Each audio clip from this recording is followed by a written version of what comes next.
On August 31, 2025, the remote village of Tarasin, nestled deep within the Mara Mountains, faced a disaster of unimaginable scale, a devastating landslide that would change the community forever. For days, relentless rain battered the steep slopes, saturating the earth until it could hold no more.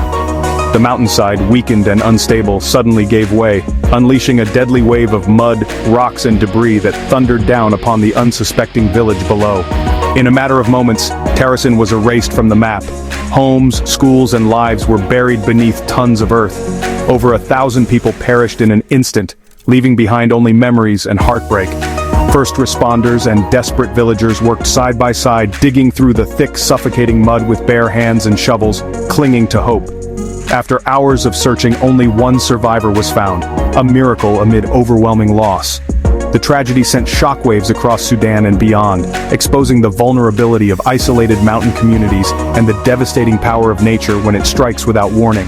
The Sovereign Council quickly pledged emergency aid and support, but the scale of the destruction made relief efforts daunting.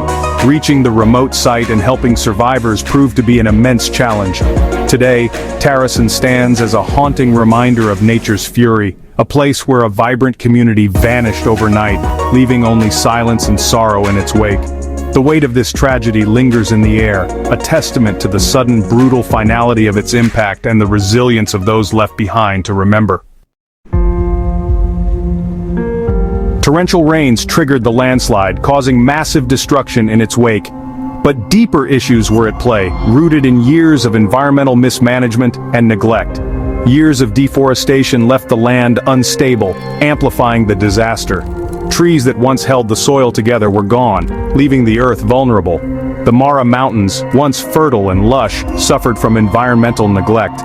The rich biodiversity that once thrived here had vanished. The landslide was a brutal reminder of nature's power over fragile landscapes. It swept away homes and lives in an instant.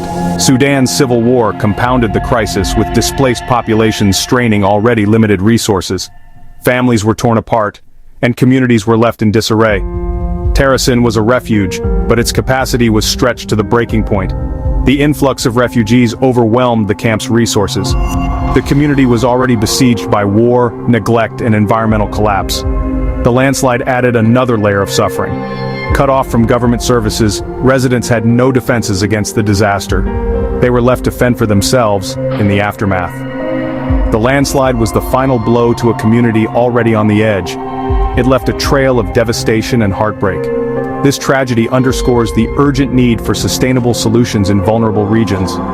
Only through concerted efforts can we hope to prevent such disasters in the future. The call for help was immediate, echoing across the region as desperate voices reached out for support. Humanitarian workers scrambled to respond, but the scale of the crisis quickly became overwhelming. Yet the response is fraught with challenges at every turn.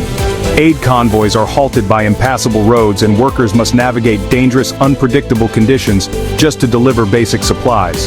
The Sudan Liberation Movement Army urgently appealed to the United Nations for assistance, hoping for swift international intervention to ease the suffering. But the Mara Mountains' extreme remoteness makes access nearly impossible, with steep cliffs and dense wilderness isolating those in need. No roads lead to the site. Air transport is the only option, and even then, landing is risky, and supplies are limited by what can be flown in. The ongoing civil war further complicates aid efforts, with shifting front lines and armed groups making every journey perilous and unpredictable. Aid agencies face logistical nightmares, from vehicles stuck in mud to overwhelmed warehouses, all of which delay the arrival of crucial assistance.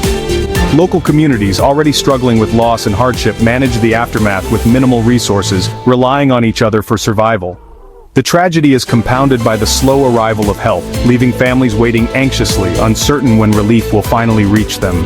Tarasin's isolation highlights the dire need for coordinated global action, reminding us that in times of crisis, every moment counts and every effort matters.